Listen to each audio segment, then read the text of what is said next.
আজকে আপনাদের সাথে কথা বলবো পুরুষের যে দ্রুত বীর্যপাত বা প্রিম্যাচুর ইজাকুলেশন, এই দ্রুত বীর্যপাতের কি ঘরোয়া পদ্ধতিতে কি খাবার খেলে আমাদের দ্রুত বীর্যপাতটা কমতে পারে বা কমাতে পারি আমরা।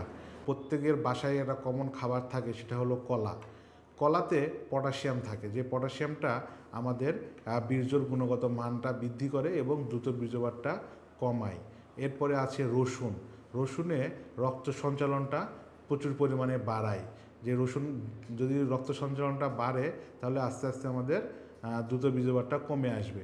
এছাড়াও আছে ধরেন ডার্ক চকলেট। ডার্ক চকলেট মূলত আমরা বুঝি যে মেয়েরা বেশি খায়, আসলে মেয়েরা না।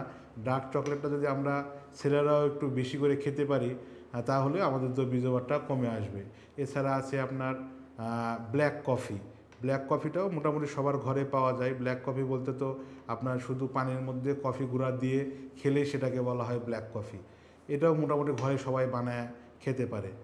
তারপরে আমরা বলতে পারি আরেকটা যেটা কমন আমরা একটা খাবার খাই, সেটা হলো ডিম। ডিমে প্রচুর পরিমাণে ক্যালসিয়াম থাকে, ভিটামিন B5 থাকে এবং B6 থাকে।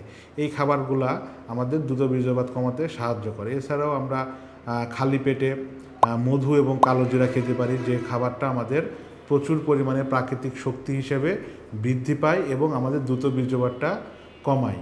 এছাড়া নতুন একটা জিনিস বের হয়েছে, যেটা হলো আপনার মোরিঙ্গা পাউডার বা মোরিঙ্গা পাউডারের চা। মোরিঙ্গাটা বলতে আমরা বুঝি সেটা হলো সজনে পাতা।